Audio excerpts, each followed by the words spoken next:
Je reviens sur la dialectique jupitérienne et saturnien, parce que pour parler de Jupiter et de Saturne, il faut qu'il y ait des saturniens et des jupitériens. C'est logique.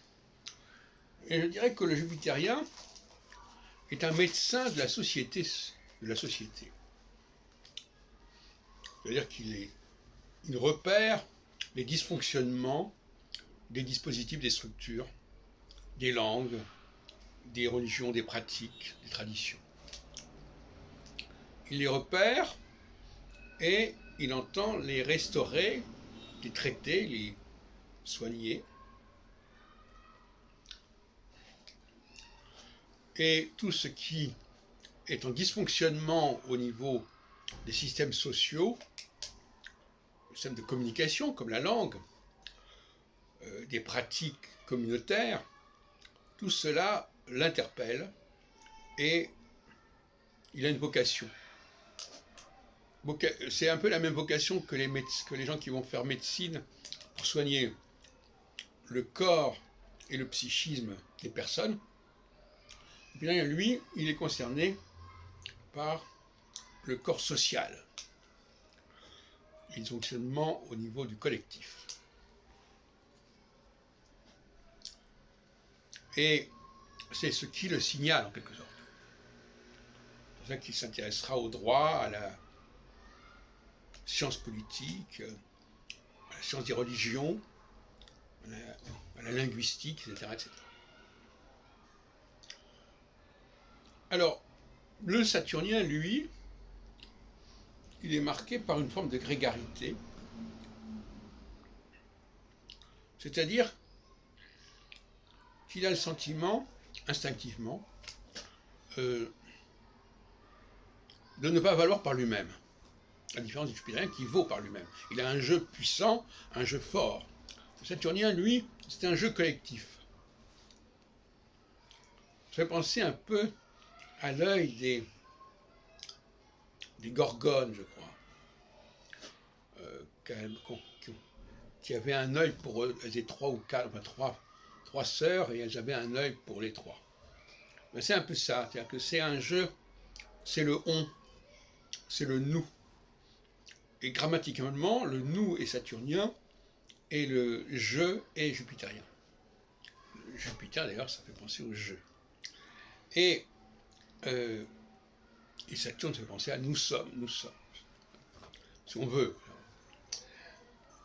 Et donc,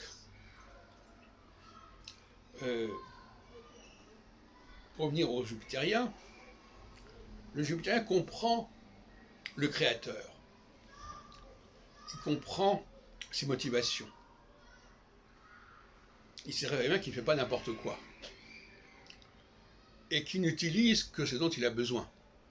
Et ça, c'est un point très important dans le débat que nous avons avec les astrologues aujourd'hui. Si l'on a voulu établir une relation entre l'homme et les astres, on n'a pas eu besoin de n'importe quoi, de tous les astres possibles et imaginables. On s'est intéressé aux astres dont on avait besoin pour établir ce programme, ce plan. Et ça, les gens qui ne sont pas jupitériens ne comprennent pas ça. Ils ne se mettent pas dans la peau du créateur. Ils opposent le créateur à la nature. En disant, puisque la nature dit ceci et cela, le créateur doit se plier à cette nature. S'il y a tant de planètes dans le système solaire, c'est le créateur, le politicien, le politique doit tenir compte de tout cela. C'est un environnement. Bon, et ça, c'est un décalage. Le jupitérien sait qu'au contraire, dans tout ce qui existe dans la nature, il faut savoir ce qu'on en prend et ce qu'on en laisse. Le système solaire, il y a à prendre et à laisser. Et c'est là qu'il y a un décalage entre moi et beaucoup d'astrologues saturniens. Ils veulent prendre toutes les planètes qui sont dans le système solaire parce qu'elles sont là et qu'il faut donc les utiliser, il faut donner du sang. Bon. Mais moi, je me mets à la place de ceux qui ont organisé l'astrologie, ceux qui ont créé l'astrologie, et qui ont utilisé uniquement ce qui était nécessaire à leur travail. De la même façon que, par exemple, si on prend le calendrier électoral, on ne va pas faire des élections tous les matins, sous prétexte qu'il y a matériellement c'est faisable, puisque le temps permettant ceci ou cela.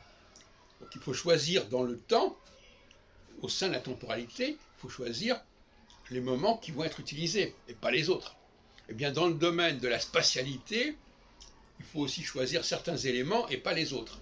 Et ça, les saturniens ne le comprennent pas, parce qu'ils ne comprennent pas la dynamique de la création.